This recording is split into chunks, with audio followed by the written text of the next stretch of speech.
My 2-minute conviction today is walk worthy of your calling.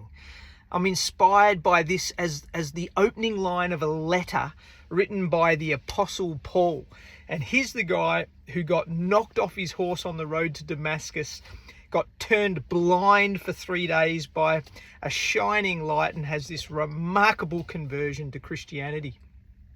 But he says, walk worthy of your calling. What is a calling?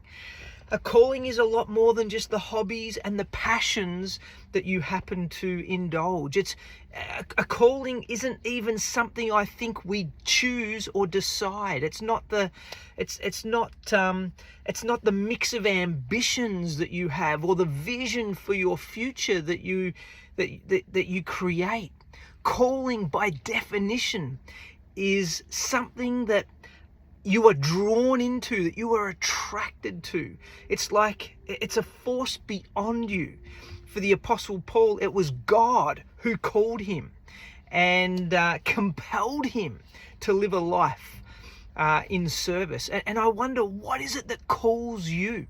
And what is that calling? That thing that you didn't necessarily decide, but it's like you have no choice.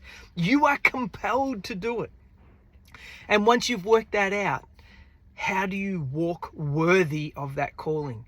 So, in the marketplace, in organizational leadership, in your families, mums and dads, the entrepreneurs and the intrapreneurs, in all the different contexts that you could imagine, how do you walk worthy of that calling? If you're a health professional like I've been, then how do I live a life that is an exemplar of optimal health, that models for people the sort of longevity and lifestyle and honors their body in a way that is congruent with my calling? If you're a lawyer, how do you walk worthy of that calling? How do you fight for truth? How do you advocate for fairness? How do you support the underdog?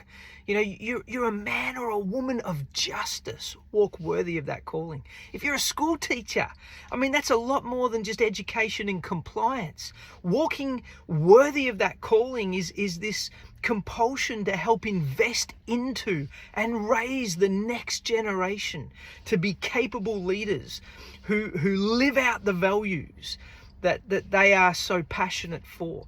If you're a stay-at-home parent, how do you walk congruent with that calling, where you get to invest in your own flesh and blood? You get to be with your children, and you need to rate the importance of that as being above all else and bringing your best.